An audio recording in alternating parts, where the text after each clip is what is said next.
Si mother, nakilala ko siya, single pa ako. Sinama ko ni Ethel Ramos sa office na sa Escolta. Maliit na office lang, kasi kita ko si mother. Sino yan? Ethel, yan ang producer. Bakit sigaw ng sigaw? Sabi niya, ganun talaga ugali niya, sabi gano'n. Ethel, sino kasama mo? Annabel Rama from Cebu. Maganda siya, ha? Mag-artista ba yan? Ayaw niya, mother, pag si Eddie Gutierrez ang partner, gusto lang niya. Nangarap pa yung Bisaya na yan.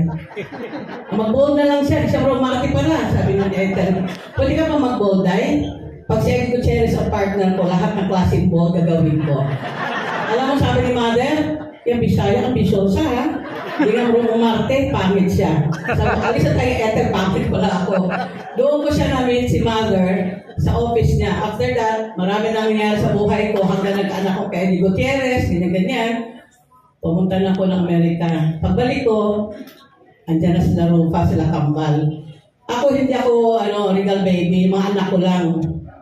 Lagi kami nag-away ni mother sa billing, sa kontrata, sa cheque, at saka sa promo. Gusto niya mag-promo ang mga Kambal, si Rufa, walang bayad.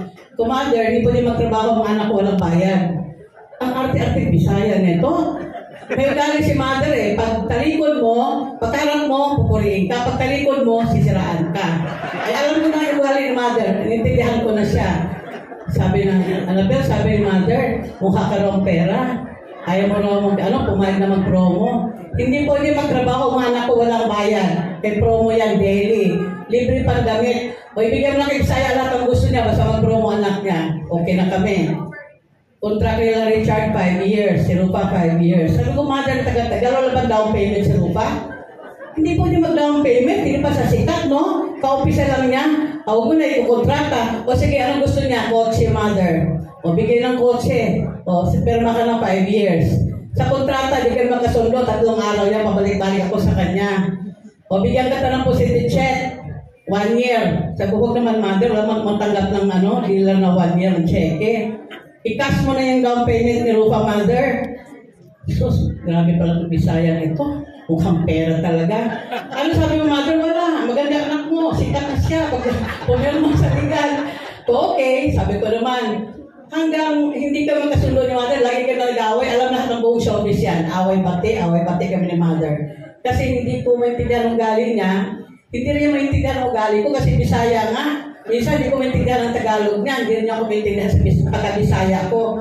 Lagi kami nag-away ni mother. Pero, pag kumita ang pelikula, Bisaya, ang ganda-ganda mo. Punta ka sa legal, dito ko lang kumain, bigyan ka ng bonus, sabi sa akin. Dahil yung mga anak mo, dali mo dito. O sige mother, huwag ka nang humingi ang cheque malaki ha, kasi mahal ang mga anak mo yan eh. Sabi ko, mother, nagtrabaho ang mga anak ko sa promo, almost 2 weeks. Maniningin ka naman Bisaya sa akin. Trabaho lang tayo, mother. Sabi ko, nagtrabaho mga anak ko, 5 years old. Si Rupa, 13. O, 13. Gusto mo mag-promo sa sayaw sa TV, kumanta, magbayad ka, mother. O, sige, bayad na lahat. Mag-promo mga anak mo. Hindi ka magkasunod talaga ni mother sa lahat ng bagay. Pagkabanda huli na, sabi niya sa akin, malaki na sila Kambal, nakukontrata na sa GMA. Sabi niya, pagbigyan mo ako Bisaya, ha? Isang movie lang, mother, hindi ako bro Marte. Hirap ako sa Tagalog. Basta ano yung Tagalog mo, yun ang gawin mo. Monster Mom. Naku, sabi ko, Ruba, tatanggapin ko ba ito? Hindi ako marunong Marte. Bahala ka, mami. Ang hindi mo Marte. Hindi ka marunong Marte. Sabi na Ruba.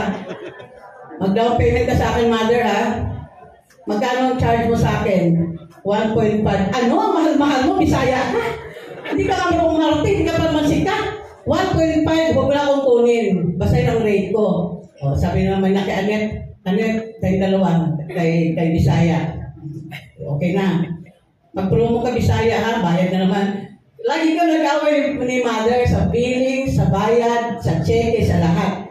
Pero, bandang huli na, kakasundo kami dalawa kasi parang nakuha na yung ugali ko nakuha ko yung ugali ni mother. Hanggang nagmamahalan kami dalawa. Pag nagmamahalan kami dalawa, tanghali pa lang, sa Bisaya. May meeting ako. Punta ka lang sa Gloria Maris, dito tayo mag-lunch. Wala akong kasama, punta ako doon. Sa gabi naman, Santa Bisaya. Dito lang sa Kuan Mother, sa Makati, punta ka sa Gloria Maris. Hanggang 2 months kami araw-araw nag-lunch at dinner. Mother, buntat na ako sa Chinese food. Wala babae, mother. Dito kasi malakas ako dito eh. Pwede ako pirma lang dito. Sabi ko, gusto ko sana iba naman, mother. Sa Kimpura, yung Japanese. Huwag kang nga maingay dyan. Lahat ang gusto mo, umorder ka na dyan.